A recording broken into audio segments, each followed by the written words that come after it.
warahmatullahi wabarakatuh.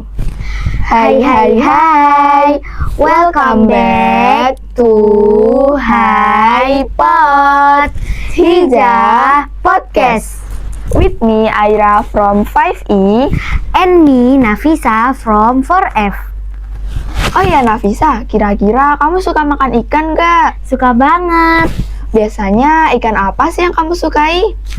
Aku suka semua ikan, tapi kalau digoreng. Oh iya, kalau Mbak Aira suka makan ikan apa? Aku sih biasanya suka makan ikan gurame. Wah iya, itu enak banget.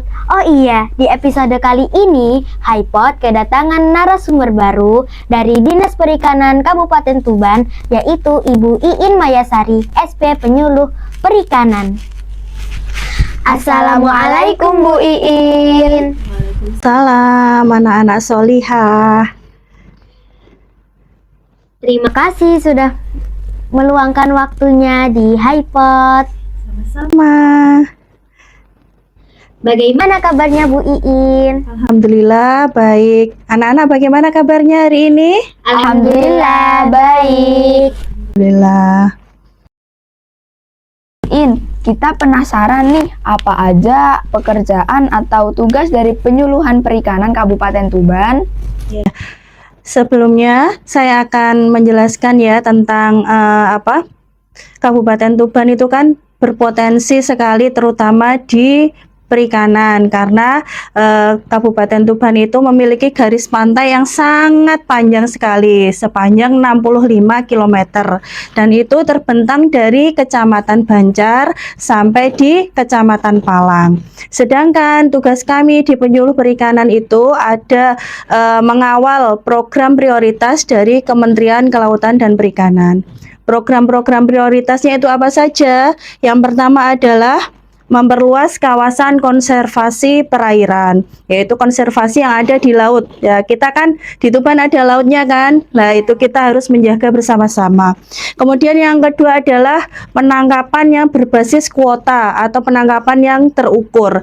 Biasanya kalau nelayan menangkap ikan itu kan biasanya menggunakan alat yang kurang ramah lingkungan tuh. Nah, itu sekarang diawasi oleh pemerintah dan itu harus sesuai dengan kuota yang telah ditetapkan. Kemudian yang ketiga adalah pembangunan dan pengembangan kawasan budidaya.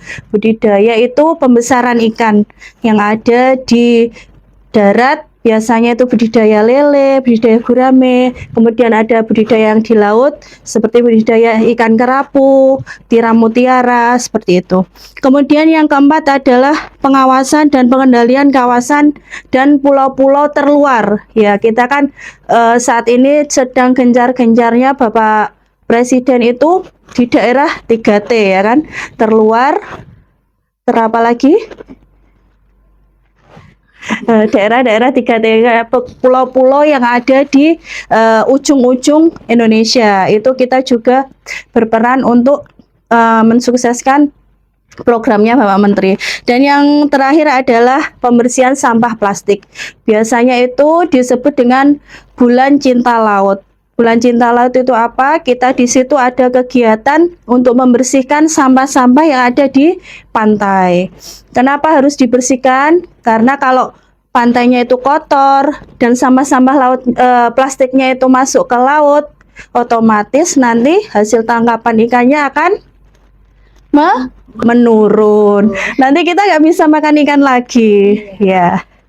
Itu program-program prioritas dari Kementerian dan Kelautan Perikanan.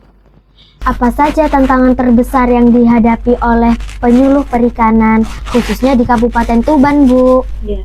Kalau tantangan terbesar itu adalah merubah mindset dari masyarakat agar gemar untuk makan ikan.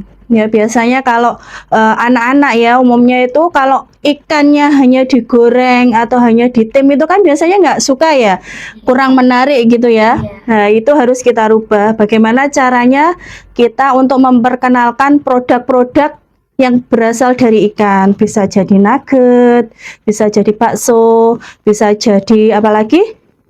Fish roll, bisa jadi apalagi ya, banyak sekali ya. Takoyaki itu kan dalamnya bisa dari cumi-cumi yang dicincang itu. Kemudian yang kedua adalah merubah lagi mindset dari pelaku usaha perikanan agar beralih dari offline shop ke online shop. Produk-produknya yang biasanya dijual di pasar-pasar sekalian juga dipasarkan di pasaran online. Kemudian tantangan lagi yang terbesar adalah merubah pola pikir dari masyarakat perikanan itu yang masih tradisional. Biasanya mengolah terasi hanya dalam bentuk terasi saja. Sekarang kita upayakan agar terasi itu bisa menjadi terasi bubuk yang bisa dibawa kemana saja oleh orang-orang lain, biasanya orang perkotaan. Kalau terasi biasa kan biasanya di masyarakat sekitar. Kalau terasi bubuk bisa masuk ke online shop seperti itu. Ikan yang paling banyak dihasilkan di Kota Tuban ini apa aja sih, Bu?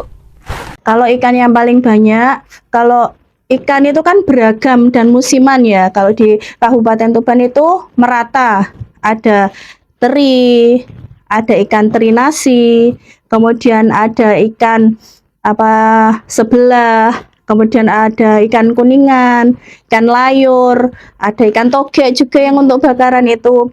Lah itu musiman dan hasilnya itu tidak terus-menerus ada sepanjang musim. Jadi biasanya sekarang musimnya ikan teri nasi, terus bulan berikutnya musim rajungan, bulan berikutnya musim cumi.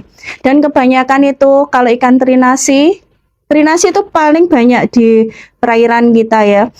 Dan itu biasanya tidak dijual di pasaran lokal, itu dijual di ekspor, dimasukkan ke pabrik kemudian diekspor sampai ke Jepang.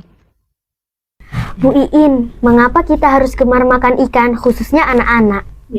Karena ikan itu mengandung omega 3 yang sangat tinggi dan itu sangat baik untuk kecerdasan otak kita, untuk imunitas kita, untuk kekebalan tubuh kita, terutama di 1000 hari kita hidup. Jadi mulai dari dalam kandungan sampai kita umur 2 tahun. Apalagi untuk anak-anak yang masih sekolah SD seperti adik-adik ini juga sangat membutuhkan asupan ikan untuk menunjang kecerdasan.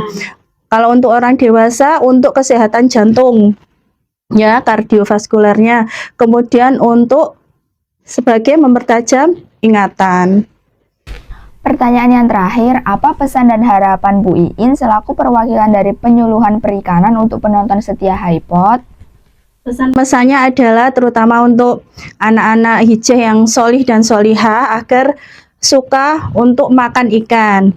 Apapun ikan itu, apapun bentuknya ikan itu harus disukai dan harus dimakan. Karena dengan makan ikan, maka kekebalan tubuh kita akan meningkat. Kecerdasan kita juga akan meningkat sehingga kita tubuh kita sehat dan otak kita juga cerdas agar untuk menjadi generasi muda yang cemerlang di masa mendatang. Alhamdulillah, di HiPod kali ini kita mendapatkan banyak sekali informasi dari penyuluh perikanan. Terima kasih Bu Iin atas sharing informasinya. Semoga panjenengan diberi kesehatan, kebahagiaan, dan keberkahan. Terima kasih juga untuk semua pihak yang telah mensupport HiPod kali ini. Jangan lupa like, share, comment, and subscribe ya. Wassalamualaikum warahmatullahi wabarakatuh. Sampai jumpa. Bye-bye.